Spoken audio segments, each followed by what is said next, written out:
Hello दोस्तों, नमस्कार। आप सभी का स्वागत है साइंस की इस क्लास में। साइंस की क्लास में हमने फर्स्ट क्लास में पढ़ा था मानव दांतों के बारे में।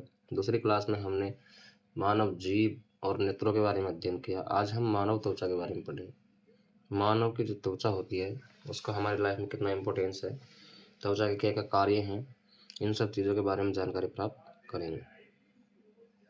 तो चलिए शुरू करते हैं। मानव त्वचा, यह मानव शरीर का सबसे बड़ा अंग है। ये याद रखिए, मानव के शरीर का सबसे बड़ा अंग जो है वो मानव की त्वचा होती है। ये क्वेश्चन कई बार एग्जाम्स में पूछा गया है, तो आपको ये ध्यान रखना है। जो शरीर में ताप नियंत्रण का कार्य भी करेगी। ताप नियंत्रण का कार्य कैसे करती है? जैसे हम धूप को महसूस करते हैं, ठंड को महसूस करते हैं, ये सभी कार्य त्वचा के होते हैं। त्वचा हमारे शरीर का सबसे बड़ा अंग होता है और ये तापमान को नियंत्रित करने में कार्य करती है। जैसे ज़्यादा तापमान होता है तो पसीना निकलता है, त्वचा से निकलता है। इसमें क्या है, कुछ ग्रंथियां पाई जाती है जिनके माध्यम से पसीना बाहर आता है। तो ताप नियंत्रण का कार्य जो है त्वचा का मुख्य कार्य होता है। त्वचा के अध्ययन को डर्मेटोलॉजी डर्मेटोलॉजी कहा जाता है। त्वचा का जब हम अध्ययन करते हैं इसे क्या कहा जाता है? डर्मेटोलॉजी कहा जाता है। त्वचा के ऊपरी भाग में अनेक संवेदीय ग्रंथियां पाई जाती हैं जिनसे पसीना निकलता है। ये बात मैंने अभी आपको बताई है। त्वचा का जो ऊपरी भाग होता है उसमें अनेक संवेदी ग्रंथियां पाई जाती है जिनके माध्यम से पसीना बाहर आता है।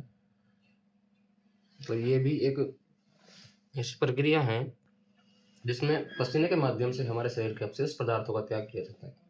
पसीने के माध्यम से हमारे शरीर में आयोडीन की मात्रा अधिक होती है, कुछ ऐसी चीज़ें जो पसीने के माध्यम से बाहर आती हैं। तो त्वचा के में संवेदीय जो ग्रंथियां होती हैं वो ये कार्य करती हैं। पसीने के पीएच मान लगभग 5 होगा। पसीने का पीएच मान लगभग 5 होता है, यानी कि अम्लीय प्रकृति का होता है। क्षारीय हम इसे बोल नहीं सकते, 7 के ऊपर ही क्षारीय होता है, तो इसका पीएच मान जो होता है वो 5 ही होता है। तो ये अम्लीय प्रकृति का होता है, लिखा भी है, अर्थात यह अम्लीय प्रकृति का होगा। इसमें लाइसोजाइम उपस्थित होता है जो सूक्ष्म जीवाणुओं को नष्ट करता है। त्वचा के अंदर जो है लाइसोजाइम उपस्थित होता है जो सूक्ष्म जीवाणुओं को नष्ट करने का कार्य करता है। चलिए अब देखते हैं त्वचा के मुख्य कार्यों के बारे में। त्वचा के क्या क्या कार्य होते हैं? शरीर के आंतरिक भाग की रक्षा करना त्वचा का कार्य होता है। शरीर का तापमान नियंत्रण करना कार्य होता है, जो भी ऊपर पढ़ा है हमने। विटामिन डी का संश्लेषण करना, संवेदना उत्पन्न करना, ठंडे हुए गर्म की पहचान। त्वचा पर जो भी कोई स्पर्श होता है, ठंडा गर्म कुछ भी जो भी स्पर्श होता है, उसे पहचानने का कार्य भी त्वचा के द्वारा किया जाता है। विटामिन डी का संश्लेषण, दोस्तों आपको पता है विटामिन जब हम पढ़ेंगे तो और अच्छे से आपको बताएंगे। विटामिन डी का संश्लेषण का तात्पर्य है सूर्य से आने वाले प्रकाश को त्वचा के माध्यम से, सूर्य के प्रकाश से विटामिन डी प्राप्त होता है। त्वचा पर जब सूर्य का प्रकाश पड़ता है तो त्वचा ही विटामिन डी का संश्लेषण करती है। इसलिए ऐसा लिखा है कि विटामिन डी का संश्लेषण करना। विटामिन डी सूर्य के प्रकाश से मिलता है हमें। सुबह के टाइम जो सूर्य का प्रकाश रहता है उससे हमें विटामिन डी प्राप्त होता है और वो त्वचा के माध्यम से होता है। उम्मीद है आपको समझ आए होंगे। चीज़ों को समझने की कोशिश करो, धीरे धीरे सबको समझ आएगा। एक दूसरे चीज़ों को जोड़कर पढ़ने की कोशिश करो। विटामिन डी हमें इससे सूर्य का प्रकाश से प्राप्त होता है, ये जानकारी हमें यहाँ मिल गई। विटामिन में पढ़ेंगे तो और अधिक जानकारी विटामिन डी के बारे में लेंगे। ऐसी चीज़ें धीरे धीरे क्लियर हो जाएगी। अब पढ़ते हैं अपन त्वचा के मुख्य भाग। त्वचा के कौन कौन से भाग होते हैं उनके बारे में अध्ययन करते हैं। दोस्तों त्वचा के मुख्यतः 3 भाग होते हैं। जो हमारी त्वचा होती है उसके मुख्य 3 भाग होते हैं। वो 3 भाग हम विस्तार से पढ़ते हैं, क्या क्या होते हैं और उनका क्या क्या कार्य होता है। त्वचा का जो फर्स्ट भाग होता है वो होता है एपिडर्मिस। एपिडर्मिस ये त्वचा की सबसे बाहरी परत होती है जो बहुत पतली होती है। त्वचा की जो सबसे ऊपरी परत होती है वो एपिडर्मिस होती है जो बहुत ही पतली होती है। यह एक्टोडर्म नामक मृत कोशिका से मिलकर बनी होती है। एक्टोडर्म नामक एक मृत कोशिका है जिससे मिलकर एपिडर्मिस का निर्माण होता है जो त्वचा की सबसे बाहरी व पतली परत होती है। यह एक अपारगम्य झिल्ली की तरह कार्य करेगी जो पानी के लिए अवरोधी की तरह कार्य करेगा।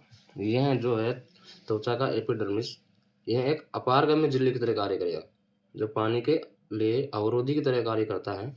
इसमें केरोटिन नामक प्रोटीन पाया जाता है। केरोटिन प्रोटीन जो है त्वचा की एपिडर्मिस भाग में पाया जाता है। कौन सा प्रोटीन पाया जाता है? केरोटिन नामक प्रोटीन जो है वो एपिडर्मिस में पाया जाता है। यह नाखून, खुर, बाल आदि में पाया जाता है। हमारे नाखून होते हैं, बाल होते हैं, जानवरों के जो खुर होते हैं उसमें केरोटिन नामक प्रोटीन पाया जाता है। इतना आपके समझ आया होगा। यह एपिडर्मिस जो परत होती है ना, यह परत मनुष्य की कोहनी, हमारी जो कोहनी होती है उसमें सबसे पतली होती है एपिडर्मिस, तथा हाथ की हथेली व पैर के तलों में सबसे मोटी होती है। एपिडर्मिस जो त्वचा का भाग है ये सबसे पतली परत है, ये हमने जाना है। लेकिन हाथ की कोहनी में जो है एपिडर्मिस सबसे पतली होती है, और हमारी हथेली है और हमारे पैर का जो तलवा होता है उसमें एपिडर्मिस सबसे अधिक मोटी होती है। ये सब हमने पढ़ा एपिडर्मिस के बारे में। अब आगे पढ़ते हैं अपन त्वचा का दूसरा भाग। त्वचा का दूसरा भाग जो है वह है डर्मिस। डर्मिस त्वचा का दूसरा भाग है। ये त्वचा की दूसरी परत होती है जो एपिडर्मिस से लगभग 3 गुना तक मोटी होती है। डर्मिस जो है ये एपिडर्मिस से लगभग 3 गुना तक मोटी होती है। ये हमारे त्वचा का दूसरा भाग होती है डर्मिस, जो एपिडर्मिस से लगभग 3 गुना मोटी होती है। वो सबसे पतली होती है तो उससे मोटी होती है, दूसरा भाग है। इसी परत का उपयोग लेदर के सामान बनाने में किया जाता है। लेदर के सामान बनाने, अब आप बोलोगे कि भाई साहब हमारी त्वचा से कब लेदर के सामान बनते हैं? त्वचा सभी में पाई जाती है, जीव जंतु सभी में त्वचा पाई जाती है। तो जानवरों के जो त्वचा से ही लेदर के सामान बनाए जाते हैं अधिकतर, वो डर्मिस ही होती है। डर्मिस के माध्यम से ये सब लेदर के सामान बनाए जाते हैं। यह परत मेसोडर्म नामक जीवित कोशिका से मिलकर बनती है। मेसोडर्म नामक एक कोशिका होती है, जीवित कोशिका।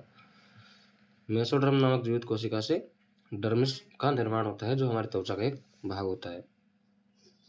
मानव में पाए जाने वाली रुधिर वाहिकाएं, बाल संवेदी ग्रंथियों का मूल यही परत होती है। मानव में पाए जाने वाली रुधिर वाहिकाएं एवं संवेदी ग्रंथियों का मूल जो है वो यही परत होती है, डर्मिस। ये आपको बिल्कुल याद रखना है। इसमें मेलेनोसाइट नामक कोशिकाएं उपस्थित है। मेलेनोसाइट नामक कोशिकाएं त्वचा के कौन से भाग में उपस्थित होती हैं? तो डर्मिस भाग में उपस्थित होती हैं। बिल्कुल आपको ये बात याद रखनी है। मेलेनोसाइट नामक कोशिका जो है त्वचा के डर्मिस भाग में उपस्थित होती है, जिससे निकलने वाला मेलेनिन एपिडर्मिस के रंग का निर्धारण करता है। एपिडर्मिस जो हमारे त्वचा की सबसे ऊपरी परत होती है, सबसे पतली परत होती है, वो ही हमारे रंग का निर्धारण करती है। काला, गोरा जो भी है, अलग अलग कलर नहीं रहते, वो तो उसका निर्धारण कौन करती है? ये मेलेनिन जो पदार्थ होता है इसके ऊपर डिपेंड रहती है वो चीज़ें। मेलेनिन के अनुसार ही डिपेंड होता है कि त्वचा का रंग कैसा होगा। तो ये सब हमने जानकारी ली डर्मिस के बारे में। त्वचा के 2 भागों का हमने रंग से पढ़ लिया है। अब त्वचा का अंतिम और तीसरा भाग हम पढ़ते हैं। त्वचा का तीसरा भाग है हाइपोडर्मिस। एपिडर्मिस, डर्मिस व हाइपोडर्मिस। इसका मुख्य कार्य स्किन को मांसपेशियों व हड्डी से जोड़ना होता है। इसकी मोटाई मध्यम होती है। ये मध्यम आकार की होती है, मतलब मध्यम इसकी मोटाई होती है। मुख्य कार्य क्या होता है? जो स्किन रहती है, हमारी त्वचा रहती है, उसको मांसपेशियों व हड्डियों से अंदर जो जुड़ी हुई रहती है, वो सबसे निचली भाग होता है वो हाइपोडर्मिस होता है, जो हड्डियों व मांसपेशियों से त्वचा को जोड़े रखता है। इसकी मोटाई मध्यम होती है, ये मैंने आपको बता ही दिया है। ये कुछ डायग्राम है इसका। त्वचा में संवेदी ग्रंथियां पाई जाती है, अंदर डर्मिस पाई जाती है, हाइपोडर्मिस पाई जाती है, रुधिर वाहिका इसके अंदर होती है। इस तरह से हमने त्वचा के तीनों भागों को क्लियर किया है। इसके आगे थोड़ी सी जानकारी और लेते हैं। पसीने में कोर्टिजोल नामक हार्मोन पाया जाता है, जो जीवाणु के संपर्क में आते ही बदबू देने लगता है। हमारे पसीने में कभी कभी देखा किसी के पसीने में अत्यधिक बदबू आती है, जो उसका रीजन होता है कोर्टिजोल।